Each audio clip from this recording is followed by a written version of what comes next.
Today on the Let's Be Real podcast, we are going to be covering the Marvel's historic box office drop, the Thanksgiving weekend box office results, the new Superman Legacy castings, Bradley Cooper supposedly being in for Hangover 4, Venom 3 to be the last in the franchise, Dave Filoni being promoted to Chief Creative Officer at Lucasfilm, and for our grand finale, we're going to finish off with one of our usuals, it seems, which is just some MCU updates that are around. So yes, welcome to another episode of Let's Be Real. I'm your host, James, and I have the privilege and honor to be joined by Nan. How we doing, mate? Good. Good? Always good when I get introduced like that. I was expecting more adjectives. You only hit 2. You usually go like 3 or 4. I was thinking of a third, because nothing came to my mind at that time. So it's fine. I guess I'll let you pass on that one. Fair but enough. no, yeah, good. Yeah. Funny. Watch Gen V. Fucking fantastic. Yes. Can't wait for The Boys. Season 4 now. Nice, yeah. So good. It's a perfect support show, Gen V, yeah. And it feels so much like The Boys, so It does. yeah, rather than, which I really liked. So yeah, Gen V is a good one. Yeah. Watching anything else at the moment? I watched one episode of Ahsoka. Nice. What are the initial thoughts there? Yeah, it's pretty good. Yeah? Pretty good. Pretty good? I did like it. Mhm. Obviously the production is fantastic. You know, the visual styles and everything. Yeah, yeah. But so far, just based on that one episode, it looks pretty good. I've heard mostly good stuff about it, but there is like some divisiveness between some of it. Overall, mostly good stuff. That's definitely on my watch list as well. What have I watched? Oh, I finished The Bear. The last half of season 2 floored me. Very good stuff. Just I don't know if I've seen writing like that in a long time, so that was really good. I know you're gonna watch that one soon, so get on to that. And starting The Last of Us. Finally gonna work through that one. That's a big beastie show. It's a lot. I mean, I've seen an hour of the first episode, and already it's so big on scale, and the emotions are already there, and those zombies are terrifying. I mean, I have no background in the Last of Us game, so I don't know any of that, but just seeing zombies like sprinting is scary already. What was your reaction to Joel's daughter Dying? Mhm.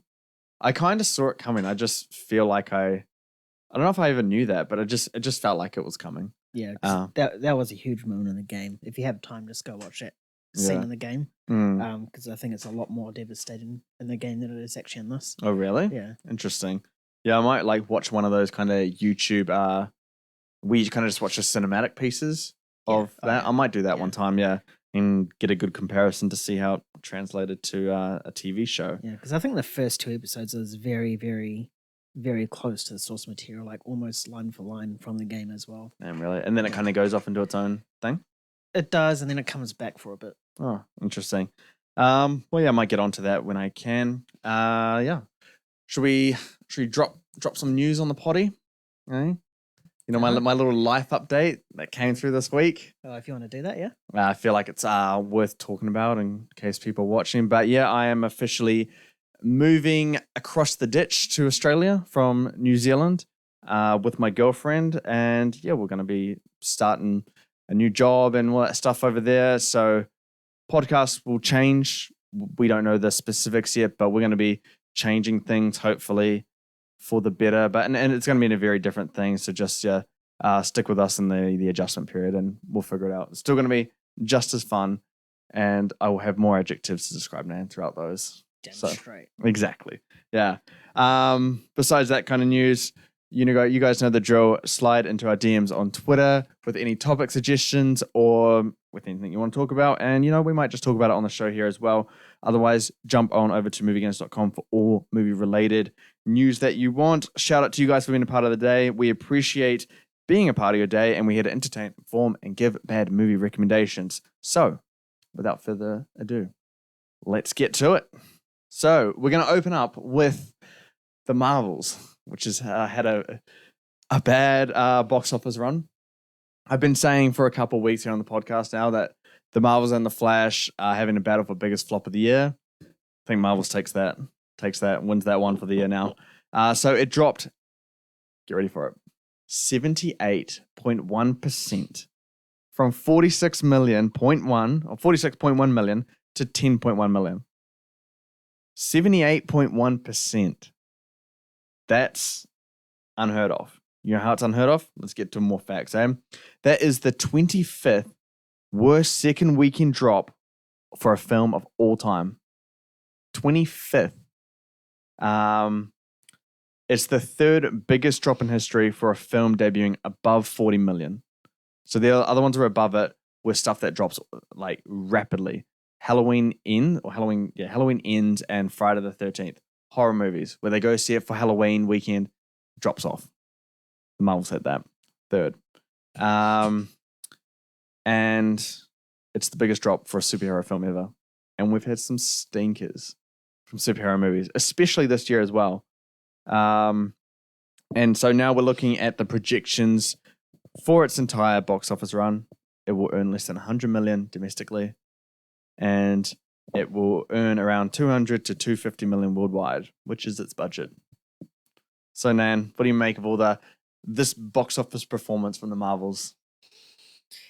It's pretty predictable if you think about it. I mean, we were all discussing this, and there were talks about how it might even break budget or break even, and it's definitely not going to make its budget. I think its budget was 275 million minus the 50 financially, technically. Yeah. And then it took a 50K sort of subsidy or something, whatever. Yeah. So yeah, that is shocking. A worldwide superhero film that's not going to break budget. That's very unheard of, especially from like you could sort of expect that from DC, but from Marvel, MCU. Yeah. Where pretty much most of their stuff breaks even unless it's in COVID. Is shocking. I don't know what went wrong. I do know what went wrong. But I think it just goes to show that people are getting a little bit fatigued from superhero content. Yeah. I think Marvel is definitely a big sort of part in that, pushing out so many movies and TV shows within a year that people are getting sick of it and they're not going to go see other comic book movies, not just Marvel, but also DC. Because we saw it with The Flash as well. And we're probably definitely going to go see it with Aquaman. I don't know who's going to go see that. Yeah. But yeah, it's bad, considering the first Captain Marvel movie made $1 billion. Yeah, I think it's like 1.15 billion. Yeah, that's insane. Like, first film making $1 billion and then the second one not even breaking its budget. Like, yeah, how pathetic. No, yeah, this is historically bad. A 78% drop, dude. I don't see that very often. I remember I absolutely roasted Halloween Ends for dropping such a stupid amount, which was like 78.5%. And now the Marvels have done it.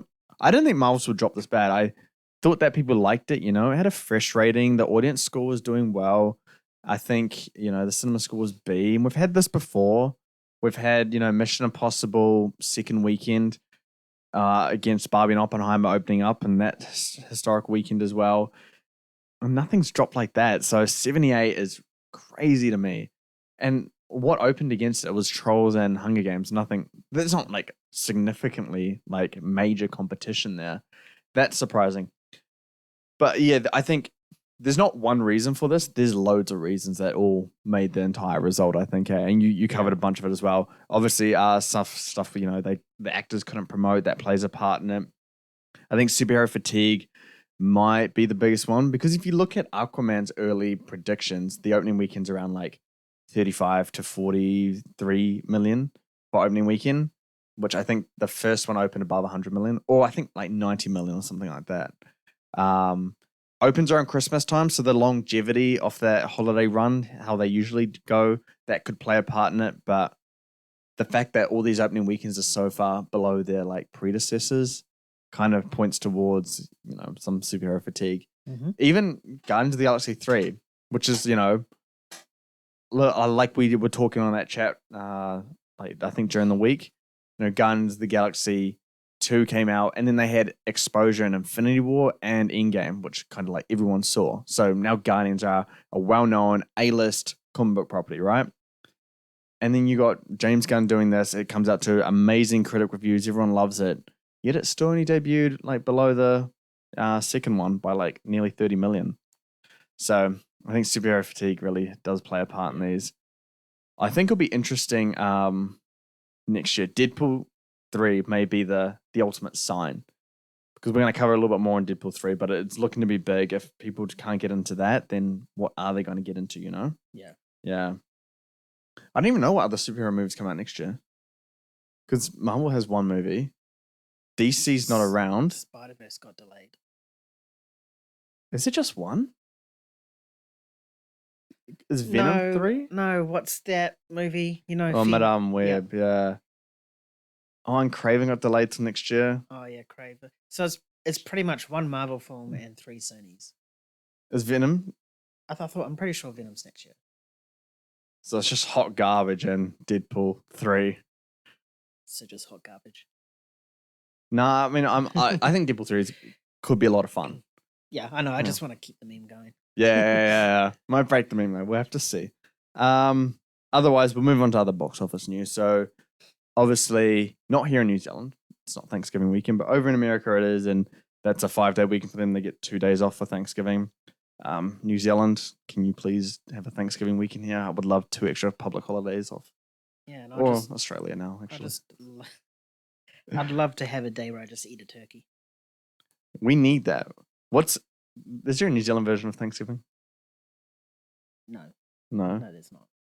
we need like pavlova day. That's New Zealand dish. Oh, I'd fucking smash a pavlova. I could easily eat a whole pavlova. Easy. It's like the easiest thing to eat. Every Christmas, I get some. I'm like, bro, this is not enough. Fucking give me the whole cake, man. Jesus, it's so good. I know I've had a half pavlova in a night. It's fluffy and it's light. You just and it doesn't fill you up.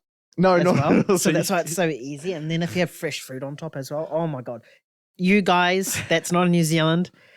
We created the pavlova, despite what any Aussie says. And if you haven't had a pavlova, Google up a recipe and make it, because it is actually game changing. Like, forget about your pies. I remember I tried to make pavlova once, and it was just like some saggy, like flat thing.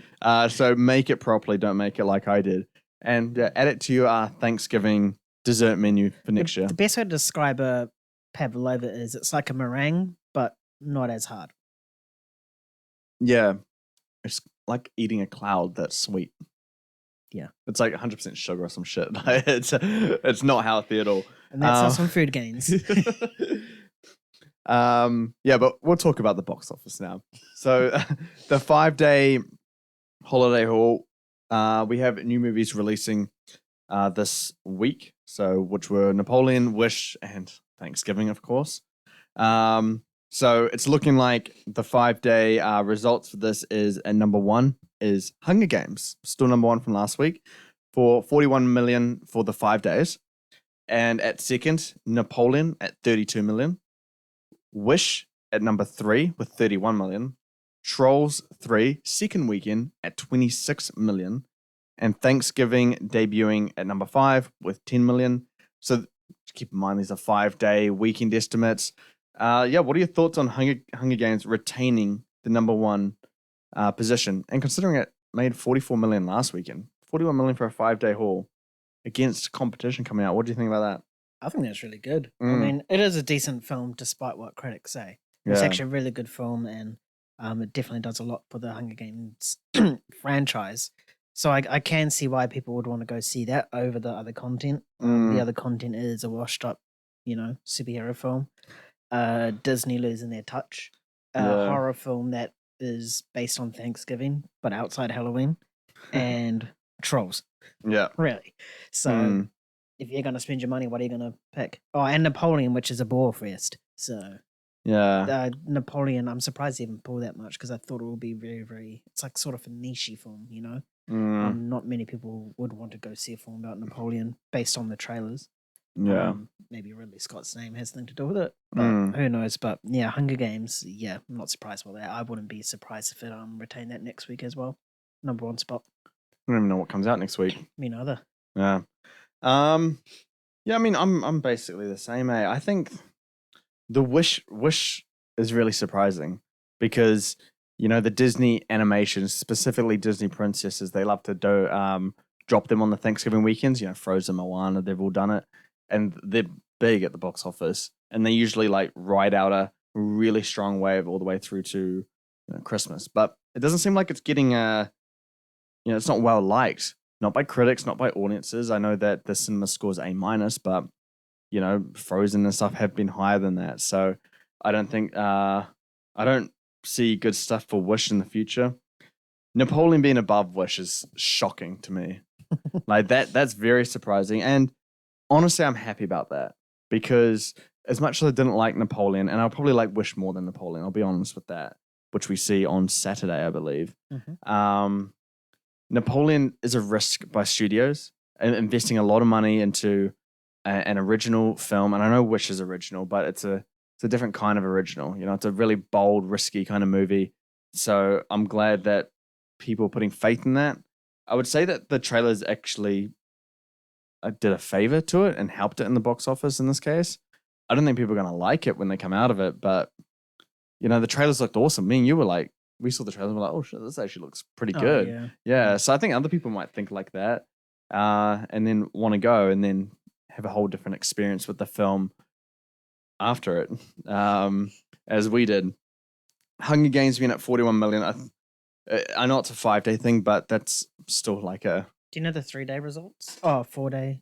Yeah, 3. Like, I don't what would have gotten on a normal weekend? I think it's 3-day would be, I think it's like around 30 million, something around there. It's still very good. It is very good. It's like a 25% drop or something like that. But I mean, I look at the Hunger Games and that I think the audience score for that was like 90 and people were clearly liking that movie. And so I can easily see like, its target demographic watching it and then wanting to take other people to it. I'm not surprised by this. It might actually be kind of the shock of like the box office for like these last couple months of the year. If it continues this trajectory, I guess. Trolls 3 is a massive surprise as well. Like, is that only the third film? It is the third film, yeah. Oh fuck! I swear there's been at least like 5 of them. Maybe I might be getting confused with Smurfs or something. There's only like 2 Smurfs as well. Is there? Yeah. Oh, never mind me. We just always heard about Trolls. Yeah. Yeah. No, I mean, I think with the Trolls, I think it comes out on streaming very soon. And they're about to regret that because I think it made like 30 million last weekend. It's going to make around like the same again this weekend. It's going to do good money. Fun fact, it might make more than Marvel's. I wouldn't be surprised. If you had an option to go see the Marvels or Trolls, definitely go see Trolls. Because at least that's funny. It is a little bit funny. Yeah. But I mean, at the start of the year, if you said that Marvel's is going to make less than Trolls band together, no one would ever believe us. They'll be like, quit your fucking movie business because you guys clearly don't know what you're talking about. Here's another fun fact. Trolls, second weekend, 26 million versus Wish's opening weekend at 31 million. That's even more of a shocking thing to me. Especially considering Wish is from Disney, and Disney is always like safe. When it comes to animated films, they are safe. You know what you're gonna get. The consumer's gonna go watch the product. But the fact that I think times are changing in Hollywood. I think people are over the formula. Doing air quotes here. Yeah. The formula. We have the Marvel formula. We have the Disney formula. Funny because they're both owned by Disney. Yeah. But I think everyone's just getting sick off that, and they're starting to see through it. They want to see genuine stuff like Napoleon. Yeah. I get it's so different to what we get nowadays. Hunger Games 10 years released after the first. Yeah. It's still somewhat fresh in everyone's mind, but it's like the perfect time to like release a new one because there's some kids there that will be nostalgic for them. Yeah. So and you take that as well and you like look at like Barbie and Oppenheimer, that's obviously a case for like that point as well. I do think there's like Disney definitely have a formula with their like Disney princess and Disney animation kind of movies. You got the cute side character and then like the villain's always kind of generic in a sense. Yeah. So I think, people are seeing through that and now we're kind of shifting to a new kind of area where people want different things and original risky kind of stuff. I would love to see a Disney animated film that is based on a prince rather than a princess or no royalty at all. It's just an animated film. There's no Disney princess or anything. It's just a random character. Yeah. No, for sure. I mean, they seem to be a little bit bolder with it, I think. Yeah. All right, we're going to move on now to some casting news. Now that the SAG strikes have ended, we're starting to get a ton of different kind of news as well. So the first one we got is for James Gunn's Superman Legacy. So Nicholas Hoult has been cast as Lex Luthor. Man, what do you think about that? Is Nicholas Hoult the right fit for this film? Third time's a charm, eh? Because he originally auditioned to be Batman in Batman, and then he originally auditioned to be Superman in Superman Legacy, and now he's Lex Luthor. I think it's a great casting choice. Nicholas Hoult is super talented. He's he is Lex Luthor is an intimidating figure, but not by looks or anything. It's by words and his intelligence. Mm-hmm. And I think Nicholas Hoult definitely has the look of that really down, and his acting style. I feel he'll be able to portray that intimidation through words rather than physical appearance, and show like his cool calculatedness towards Superman. Because Lex Luthor is not intimidated by Superman, but at all. Like he knows exactly what makes Superman tick and his weaknesses, and he's not afraid to, stab him with kryptonite or something like that. And I think Nicholas Hoult was going to be great for that. I know that he portrayed Beast, who is not a similar character, but he's still an intelligent sort of That's character. true. I forgot about him being that. Yeah. And because Beast is quite intellectual as well, so he can bring that sort of aspect to it, but then in a villain sort of spin and just more cool. When I say cool, I mean like cold. Yeah. And calculatedness, whenever he gives an order to his minion, like it's just chilling. And I think Nicholas Hoult will be able to nail that really well. How he'll look bald is a different story. But hey. So you said that it's not Bryan Cranston being Lex Luthor as everyone. I think that's a major fan cast. Yeah. I think that is definitely like, when we talk about Reed Richards, it's always John Krasinski. I don't think, not anymore after Doctor Strange. Yeah, but it's like the big one, I think Bryan Cranston was a huge one to play Lex Luthor, especially after Breaking Bad, because he can pull off the broad look, he can pull off that cool intimidation, like intellectually, he can just pretty much be Walter White. Yeah. Really? No, yeah, for sure. I don't know how to describe it. I feel like I know that it will be good, and I trust James Gunn in his casting. He's always been quite good with casting the roles in his movies. So it is one that's hard to envision. I think it might be because I haven't seen the greatest of Lex Luthor's, or I haven't seen great Lex Luthor portrayals. So I don't really know how to envision anyone in that role, because I don't know how that role looks great. Have you seen Smallville? I know. Okay. I'm not going to spend my time watching that. Is that a great portrayal of Lex Luthor? Probably the best live action we've got, for sure. I think Lex Luthor in the animated series back in the 90s is the best version of Lex we'll ever get. The voice actor in that was actually the old guy in Gen V, the one that Fireboy killed. Fireboy. I forgot. Golden Boy. Golden Boy, yeah. Killed. He was actually the original voice actor for Lex Luthor in that. And I think, that's just fantastic. Yeah. Okay. But I mean, still across the board, I guess Lex Luthor hasn't had true justice done to him on a live action scale. Yeah. So I don't know what to expect to get that role right.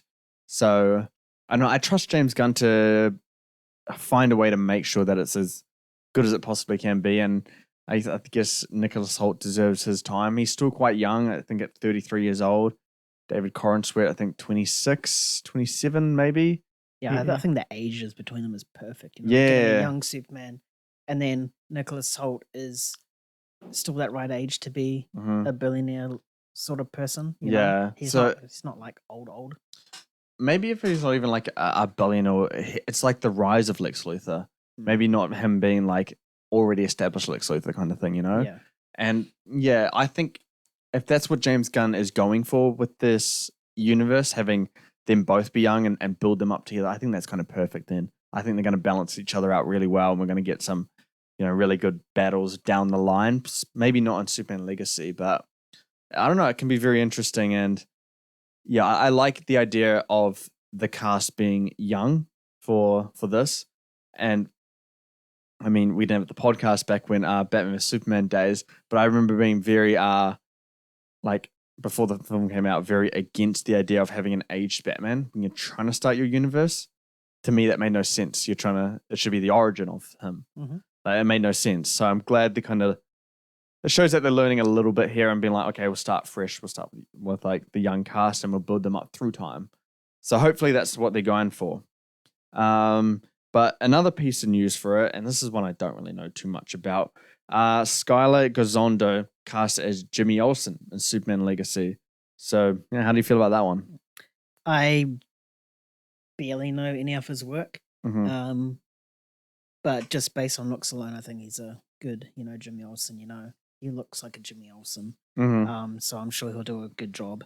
I haven't seen any of his work or significant work, where he's been a main character rather than a side character. Yeah.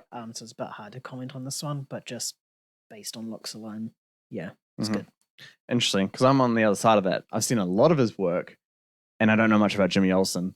Is Jimmy Olsen like a Harry Osborn kind of type of character? Yes and no. He's more. It's like a little sidekick almost to like Superman, to mainly Lois Lane and Clark, because he works for the Daily Planet, and then. Oh right, so it's like a little Peter Parker in a way without the superhero powers. Yeah, pretty much like that. And there's been different personalities for him. There's been one where he's been like, your typical sidekick sort of character, and then DC reinvented him to be a bit more like aggressive.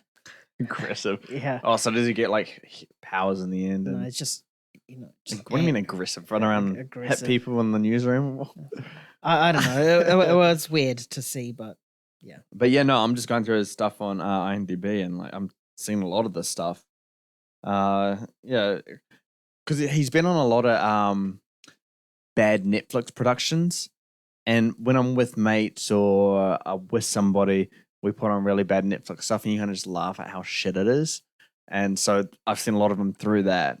He's a good comedy actor. Like he's just funny and kind of got good comedic timing. I don't know if that applies to Jimmy Olsen, but if it does, then I think he can do a good job. He does have some quips here and there. Yeah, he definitely looks the part, based on the very small thing I've seen him on so far. So, yeah, I mean, hopefully it works out. Another thing, I think we trust James Gunn with this, and yeah, it's gonna be good. Moving on now to Bradley Cooper news. And no, we're not talking about some indie film destined to do really well at the Oscars. We're talking about The Hangover 4. So you guys should know now. I would say that The Hangover is probably the most successful comedy trilogy, comedy series, maybe. There's a Cornetto trilogy, but it's not. It's not in terms of its financial success. Oh, okay. Because I know the first one was huge and the second one was the same. But yeah, the third one wasn't too good. But yeah, apparently Bradley Cooper says that he would do The Hangover 4 in an instant. But he does say that he doesn't think Todd Phillips would ever do it, and he's moved on to Joker and stuff like that. But yeah, Bradley Cooper just said that, he loved all the people that he worked with, so he would just love to go and do it and have fun again. And I don't know, I think it'd be a very interesting. I think it'd be hilarious to see Bradley Cooper in that role again. Yeah, he's changed so much in the past 10 years. Yeah, because he's gone to really like indie films, and now he's like quite an acclaimed director, and to see him go back to that kind of stuff, I think it'd be awesome. But what do you think about Bradley Cooper being in for Hangover 4, and would you be down for a Hangover 4? I'd be down for a Hangover 4. I mean, Hangover 1 is by far the best, and probably one of the best comedy films, not of this decade, but probably of all time. Hangover 2 is just pretty much the same, but not as good. And then Hangover 3 was weird. We won't get into that. But yeah, I think The Hangover, it's had it's a decent break since the last one came out. Zach Galifianakis, no one really knows. I don't see him anymore. So I wonder what he's been doing, eh? Yeah. And the other actor as well, I barely see him around anymore. Ed Helms, yeah. Ed Helms, and the other one, Doug. I never see Doug. I don't even know the actor's name. So I think it'll be a cool one, but it'll be like their little, a reunion sort of thing. I'll be down for it. If Todd Phillips doesn't want to return, I sort of do want to see Bradley Cooper direct, just see what he can do with a comedy film, because we're gonna get a bang with Maestro, and we've seen him in A Star Is Born. So I think it'll just be a good way to like show his range. It's clearly a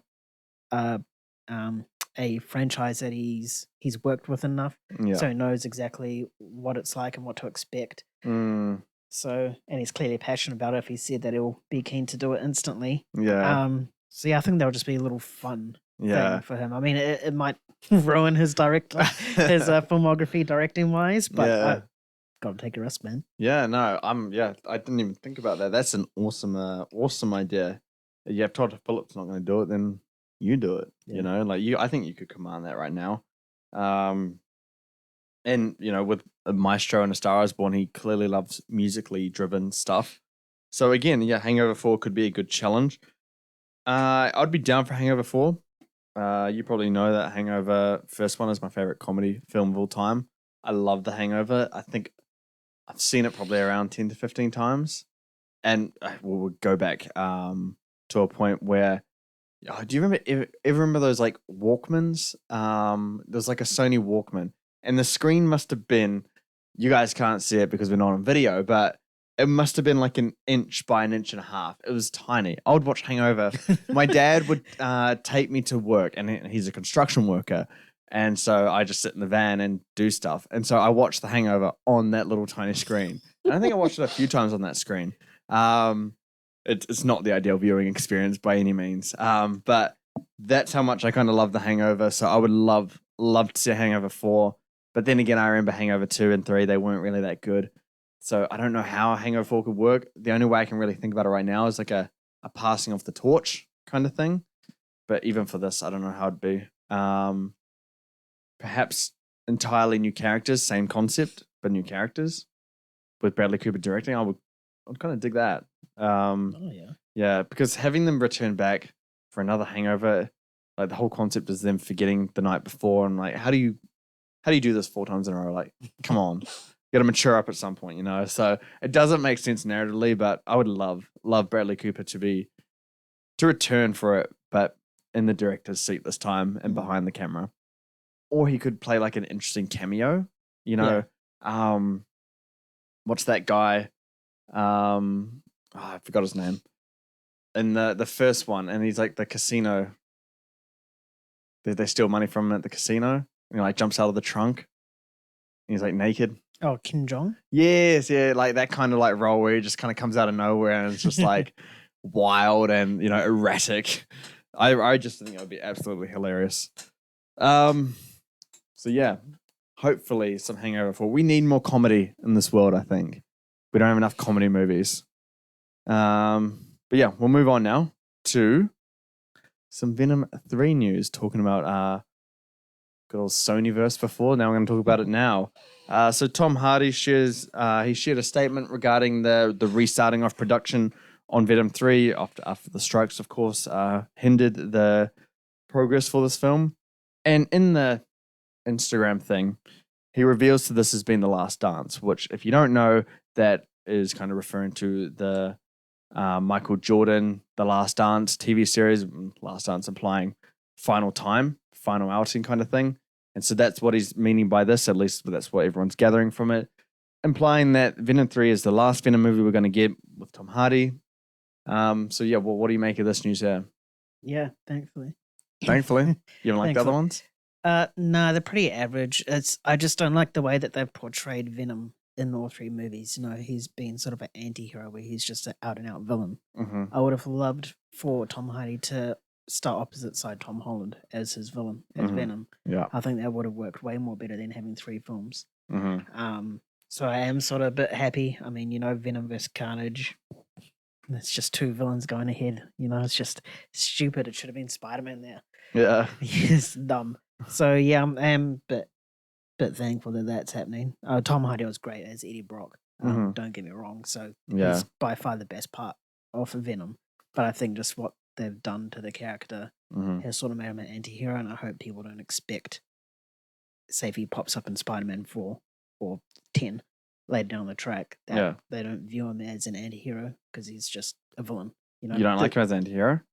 Nah, it's just weird. He's an anti-hero in the comics. Is he? He's on the Guardians of the Galaxy. Oh, he's part of the team, yeah. Yuck. I think as Venom and Eddie Brock merge together or like become well known to each other, that they can balance the good and the bad of that kind of those two like personalities colliding. Right. That's what I think. So I mean, like, yeah, he's not just a villain, but the villainous side of Venom is what we want, I think. Yeah. Because we haven't really got much of it, and I want to see him just. Well, I mean, we played Spider-Man 2 recently. Like that's a villain Venom, That's good. And I want to see like him just going all out kind of thing, and we haven't really gotten that.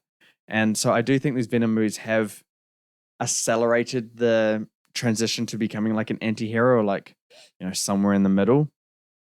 And what the hell happened with the multiverse? Like he went to a pub and then came back instantly, but like left a bit of the symbiote. Yeah, the MCU main timeline. Yeah, who knows? Like I don't think that's ever going to get addressed. Yeah, that was a total like miscommunication between Marvel and Sony there. I just don't. That one, it kind of annoys me because when we saw at the end of Venom 2, like the multiverse, he went into like a different thing, and Tom Holland was there, and you're like, oh, okay, we're finally going to get the merge. And as you say, having the Toms go at it side by side, that would be really awesome to watch. Mm-hmm. But then he goes back. Yeah. And so it's like, oh, and then that's how the symbiote's in the Marvel universe, which I think is kind of silly. Cheap. Yeah. Doesn't Spider-Man exist in the universe anyway? Like, I'm pretty sure that's what Sony wants. Oh, who knows? Because, Spider-Man's their kind of golden child. But yeah, if there's going to be no correlation between this version of Venom and the MCU, then I'm glad it's the final one. But if they are going to do it, then I don't know, just carry on the Venom movies. I think they're good fun. I think that's all they really are. And you nailed it there with like Tom Hardy. He really is the funnest part because do you remember when he was announced as Venom and we're like, that's weird, or like, why would you think he would take that role? Like you just think it's a joke. Yeah. Yeah. A paycheck sort of film. Yeah, and then watching him as Venom was just hilarious. Just him in a lobster tank was go-to. Yeah. So I'm sad it's the last one. If they do end it on Venom 3, I'm like, what was the point of these movies? Like, I just don't see it. It was just basically Sony using a Spider-Man property. Yeah, because they haven't really built up a story through these movies. They've just been individual stories that haven't really been that good at all. Yeah. So I'm like, okay, what's been the point of them? And yeah, I don't think it's going to be addressed. We'll see what happens though. I know that Tom Hardy loves the franchise, so that's got to be something. Moving on now to a little Star Wars news. So we've covered DC, we've done Sony's universe. Now we're on to Star Wars. Move on to the MCU. It's a franchise potty today. Dave Filoni has apparently become the chief creative officer at Lucasfilm. So he's now going to work more directly with Kathleen Kennedy to oversee the next generation of Star Wars shows and movies. So he's now in a bigger role than he was. And with Dave Filoni, remember he's got a Star Wars project on the way, which is going to be the story that's going to focus on the New Republic and close out the interconnected stories that are told in Mandalorian, Boba Fett, Ahsoka, and those other Disney Plus shows. So it's kind of bringing it for a crossover movie as well. And he's been very close with the Star Wars franchise for nearly a couple of decades now. The animated Star Wars Clone Wars thing, he was a big part of that, and all this Disney Plus era Star Wars, he's been a very big part of that.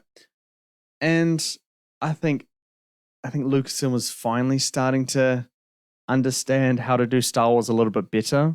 So what do you make of now Dave Filoni, who's, I'm not going to say responsible for the rising of success with Star Wars, but a huge part of that, working closely with the next generation of Star Wars.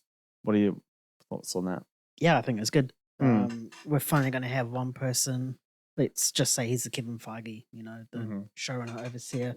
We're going to finally get like a clear vision, clear storytelling over Star Wars. The whole sequel trilogy was just a mess because it wasn't a clear vision. It was just an idea. Palpatine? No, not even going to take that bait. But Jewel of the Fates, bro.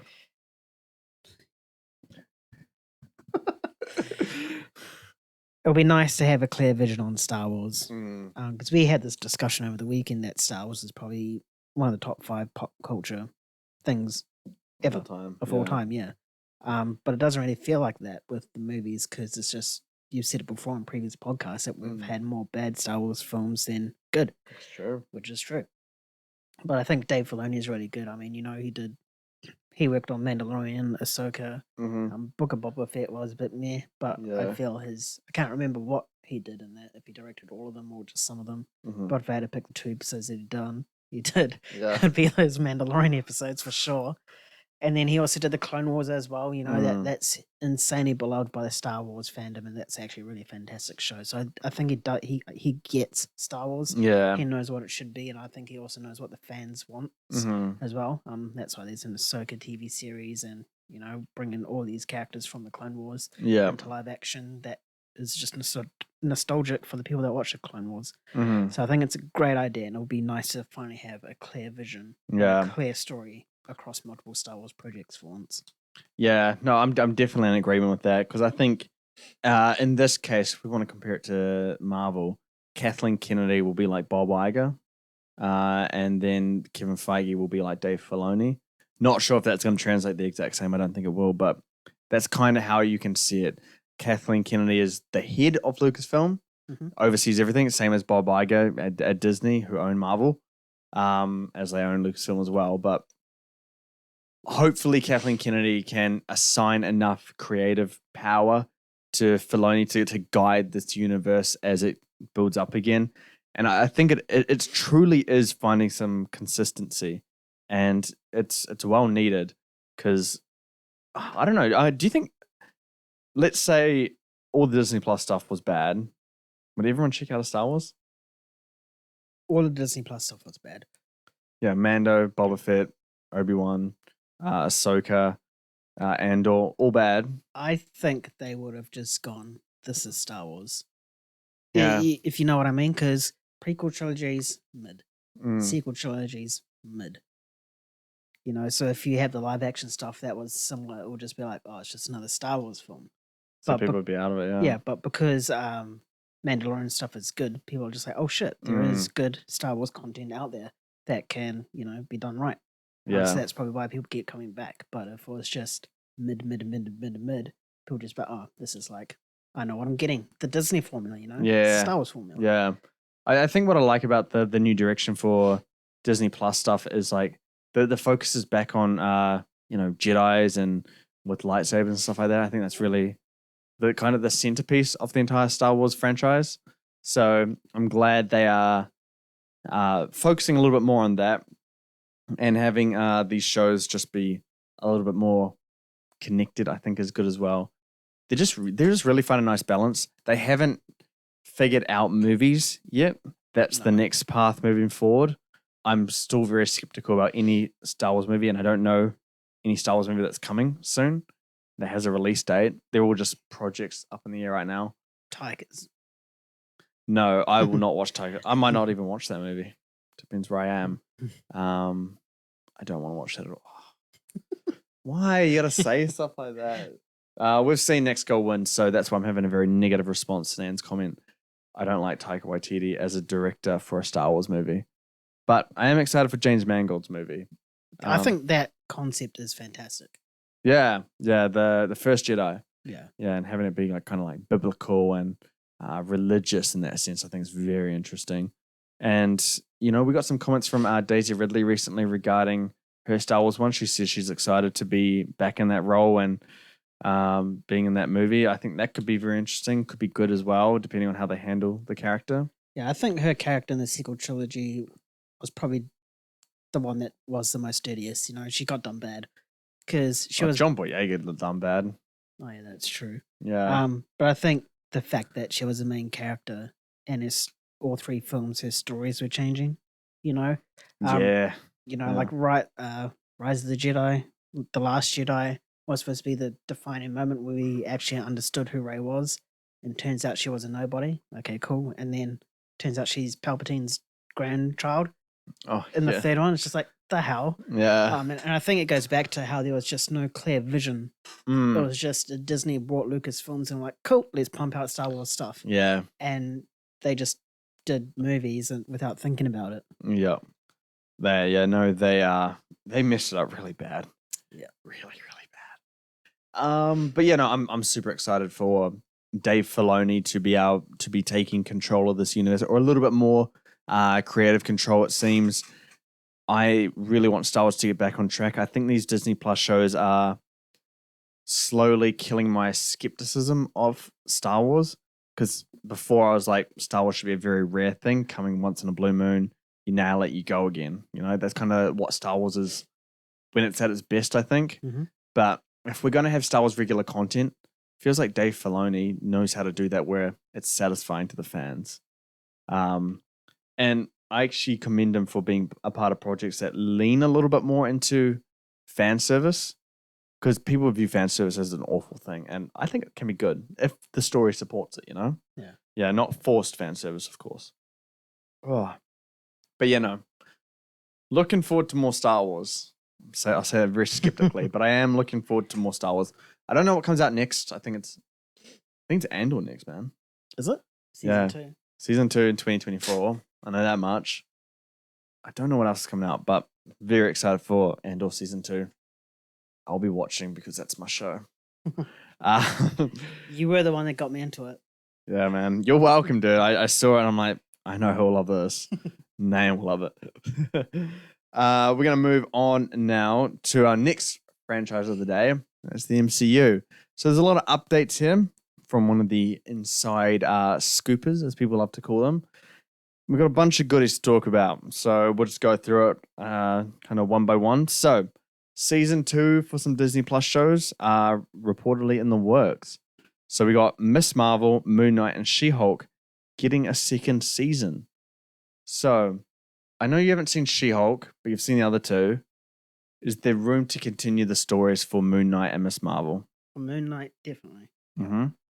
It's probably one of those shows that I did want an actual second season for. Yep. So it's pretty cool that they're gonna actually follow through and do that. Mm-hmm. Miss Marvel, who cares? No, I mean she was in the Marvels, and now she's seemingly gonna be in the Young Avengers. You know, like does she really need her own TV show now, or a second season? Like you could just put that money to something else, to a different character or something like that. Mm-hmm. But yeah, She-Hulk.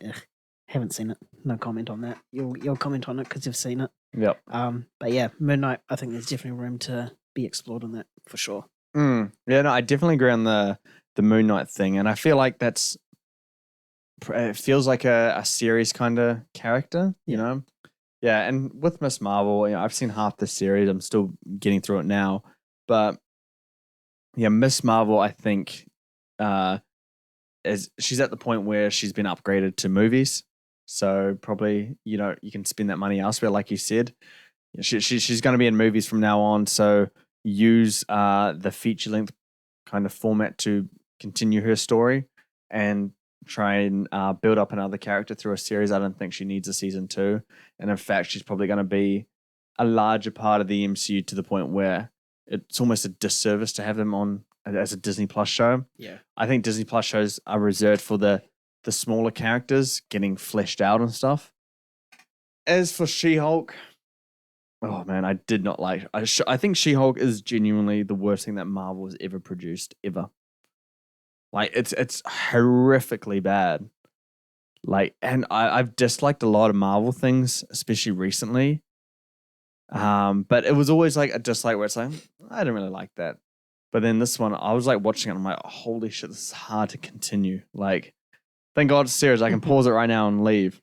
But you didn't. I didn't. I kept watching. I did like the final 2 episodes. Mind you, I think Daredevil makes one of them. And the last episode, I think, is crazy meta. I hope they kept that. But the writing is just awful. Do I think She-Hulk can continue to work, or was it failed? Is really the question in my mind right now. I don't know if She-Hulk works as a character. Not in this universe. Just because they butchered it from the beginning. And if you decide to ever watch it, easy to watch in terms of length and to get through it. But if you do decide to watch it, Yeah, I'd be keen to hear your thoughts on it because they completely butchered the character. I think it might be beyond saving. So I'm not excited for a She-Hulk season 2. I already put my life on the line and I watched the first season.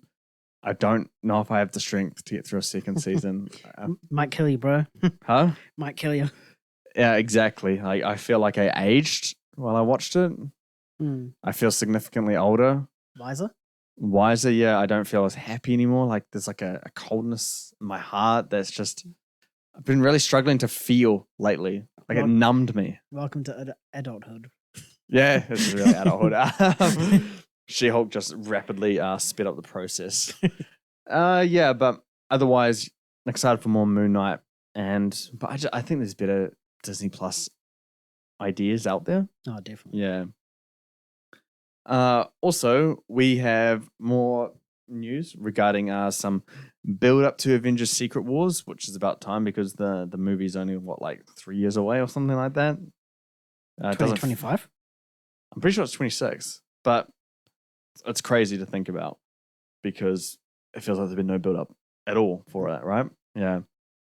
So we have a little bit of an idea on what we can expect for the build up to Avengers Secret Wars.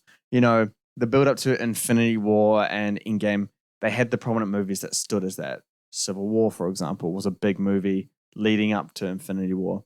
There are other movies that I can't think of on the top of my head, but there were the movies. So these are movies seem to set up the ground for Avengers Secret Wars, and that's Spider-Man 4, Shang-Chi 2, Fantastic Four, and Deadpool 3.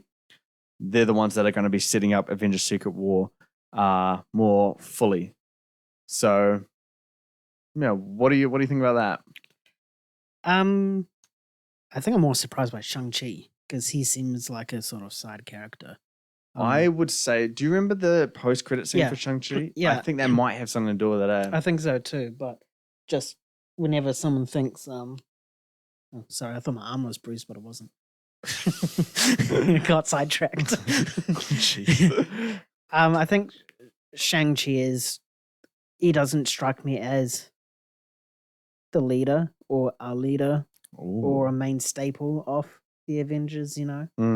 Whenever you think of leaders of the Avengers post Endgame, first people that come to mind is Captain Marvel, Doctor Strange, Spider-Man, you know. Yeah. Thor, because he's still around as well. Loki. He's holding the MCU together, literally. Literally and figuratively, metaphorically. So Shang-Chi is interesting for me. Now, don't get me wrong, I did like the movie. I thought Thor was definitely one of the better films post-Endgame. It's really good, yeah. From Marvel. So that was interesting. Deadpool 3, it was always talked about how it was going to lead into that sort of stuff, you know, bringing Hugh Jackman back. I wouldn't be surprised if it's if the events in that film is what or how the mutants are made or how the mutants come across into the MCU style timeline. What was the other one you said?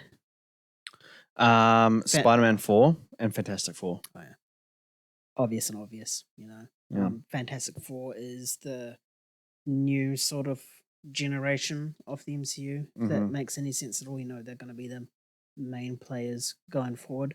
So it does make sense that they are heavily involved in building up to the next Avengers. Yep. And Spider-Man, I literally just said that he was one of the leaders now, especially after No Way Home, of the Avengers. So it obviously makes more sense in that. Yeah. And I hope with Spider-Man 4 that they show him as more of a leader. He's more experienced in crime fighting now. He's not making silly mistakes as we've seen him in Spider-Man 1 and 2. He's learnt from them. I'd rather see that than just him make another mistake and him try to fix it. Yeah. Because it just doesn't show that his character is actually developed at all. Really. And there's no Mr. Stark to protect in this time. Exactly. Save him. Exactly, yeah. So I think Spider-Man 4 just needs to be based on his growth. And him, I think he just needs to leave, maybe not MJ, but Ned. I think he does need to leave Ned. And hopefully we get Harry Osborn and as his next, you know, sort of friendship that gets explored. I think for Spider-Man 4, they need to know Zendaya, know was it Jacob, I think? Forgot the actor's name. So he plays no Ned or no MJ. Just keep the consequences of No Way Home real. Because if he goes back and gets them back, it's kind of like, what's the point? And at the end of Spider-Man No Way Home, he kind of sees them happy and he's like, he accepts his place out of their life and thinks they're going to have a nice, happy life. So he decides to, not get them back, which I think is good. That's what our heroes need. They need real consequences for doing the greater good, per se. So Spider-Man 4, I think, makes sense if they're going to have that character be a big part of the saga going forward. And I think No Way Home is a perfect opportunity for it to carry on in Spider-Man 4, just carrying that added matureness now. He's now one of the veterans of the MCU. Yeah. So it's time for him to take a more mature approach and be like, understand the seriousness, the consequences of, being silly, making mistakes, because he made mistakes No Way Home and paid the ultimate price. Aunt May is gone. His friends don't know him, so he's lonely now. And now he's fully serious. I would love for him to actually be a very serious character moving forward, but still be able to make quick quips and stuff while we're like fighting and stuff as he does. Shang-Chi 2. I really liked the first Shang-Chi. I really loved the visual style they got with the character. I don't know how he how Shang-Chi 2 will play into Secret Wars, but I can see Shang-Chi actually being quite a significant character moving forward in the MCU, and I'm fully on board with that. I really like the character's journey. Fantastic Four just makes a lot of sense. Yeah. I think Fantastic Four and X-Men are going to be centerpieces for the saga after the multiverse saga. So to have Fantastic Four come in at the back half of the multiverse saga and be big players for that final movie, similar to how Captain Marvel kind of came in and was a big player at the very end of the Infinity Saga. So I kind of see that and how it makes sense. Deadpool 3, I think it's pretty clear.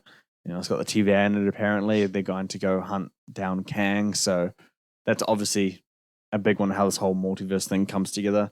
Can I ask you before we move on, can I ask you a side question before you don't move on? Does it relate to this? Yeah. Oh, okay, yeah. So if Chadwick didn't pass away, do you think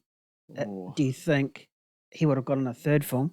And do you think that would have led directly or been one of these movies that we're talking about now? He would have definitely got a third film. He would have been a leader. We said this before, I think, not on potty, but in private. Chadwick's T'Challa was a perfect Captain America replacement. Yeah. He was the guy to lead that next one. And I do think they would have acknowledged it and given that to him. Don't know if Black Panther 3 would be the one leading to Avengers Secret Wars, but Black Panther absolutely would have a massive part to play in the Avengers going forward. And so apparently, continuing on with the Deadpool 3 conversation, Deadpool 3 is reportedly one of the most important movies of the current saga, the multiverse saga, and Marvel is very confident with it, and that's why it's the only movie releasing next year. So, yeah, the fact that Marvel exited 2024, that's not what they usually do. That's the least amount of MCU movies since 2008, since the start of the MCU. So they're very confident, it seems, and this report is assuring that. What do you think about that? Do you have faith that Deadpool 3 can be, or that they should be confident with it? It seems, from what we've heard and seen, it does seem like as if it's going to be a significant movie. I mean, they're bringing definitely, yeah. They're bringing Hugh Jackman back. Mm-hmm. There's reports that Deadpool will be dealing with the TVA in this, especially after Loki.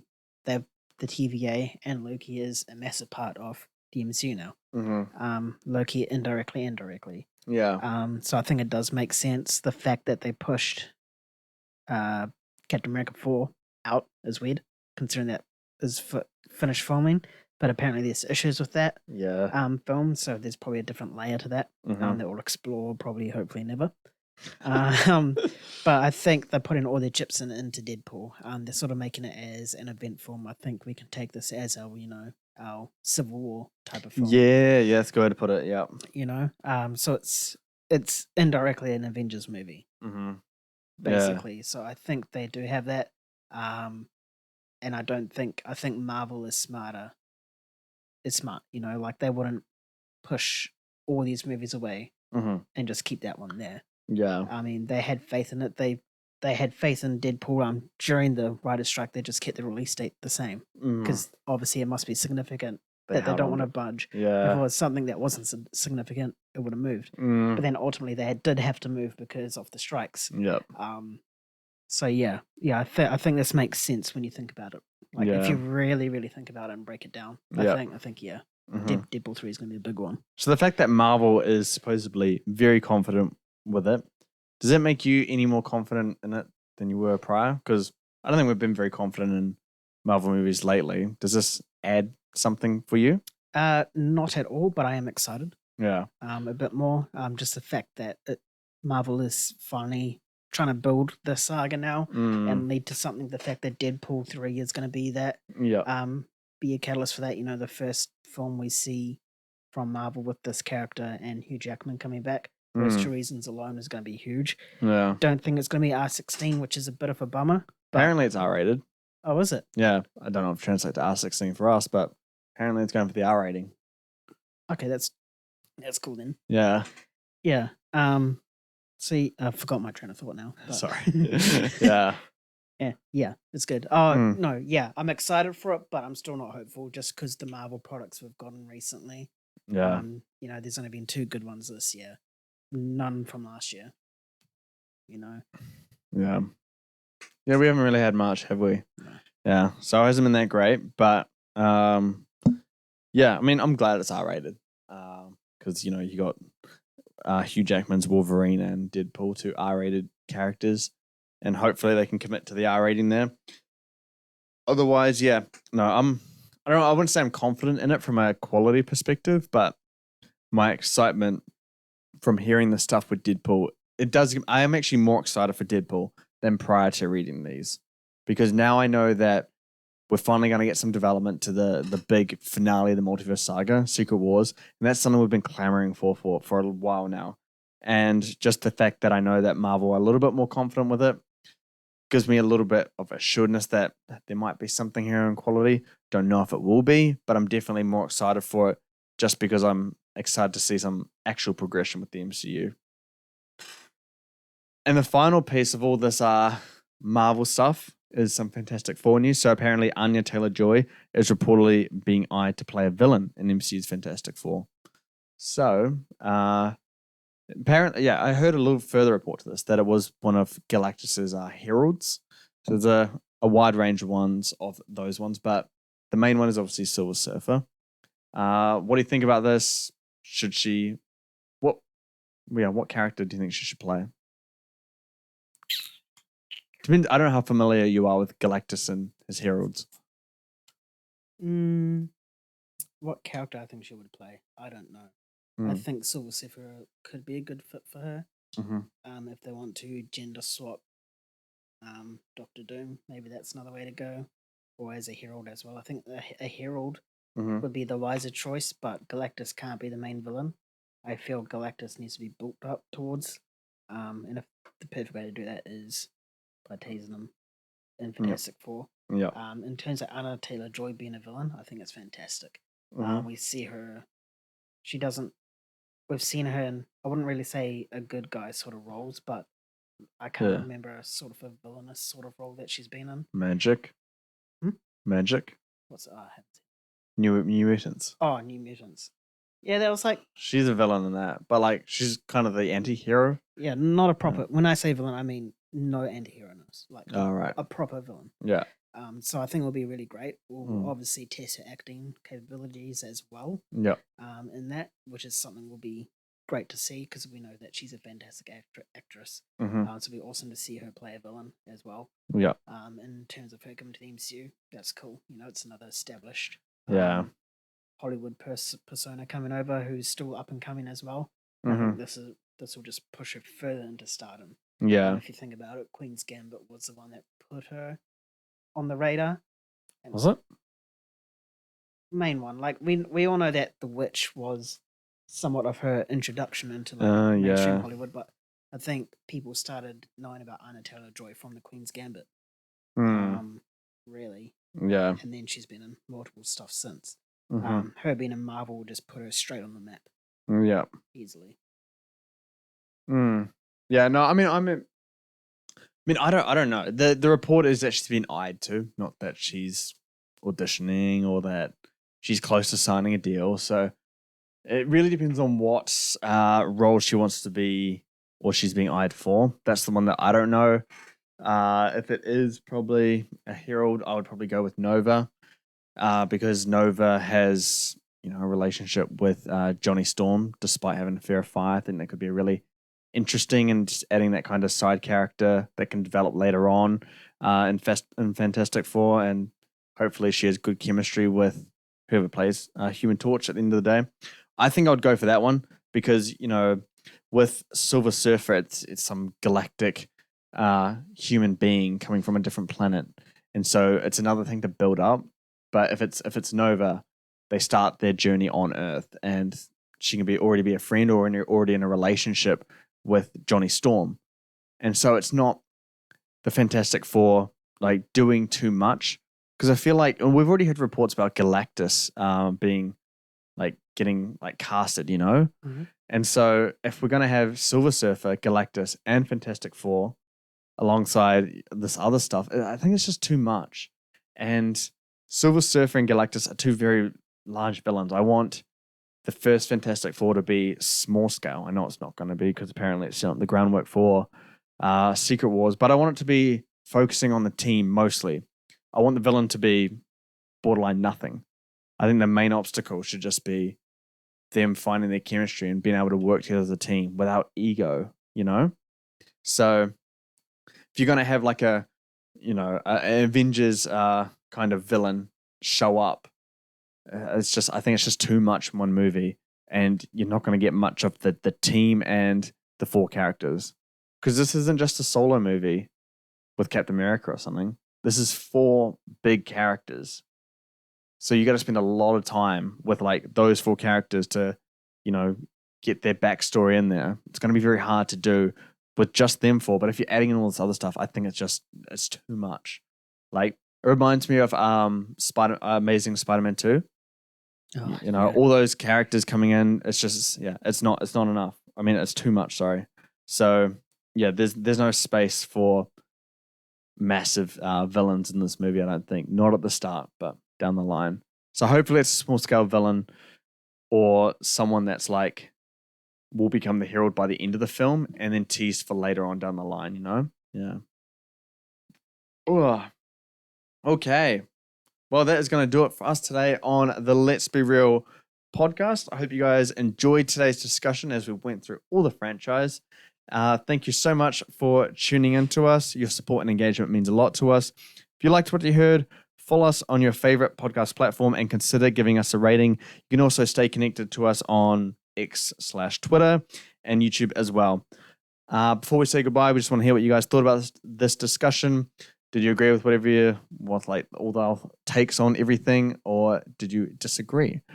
Whatever it is, whatever you thought, come on over to MovieGainz and share your perspective. Remember to jump on over to MovieGainz.com. We do a bunch of content on there, from Oscars to box office to physical media and the works. So thanks again for joining us. We'll catch you next time. Keep bringing the hype. Peace. See ya.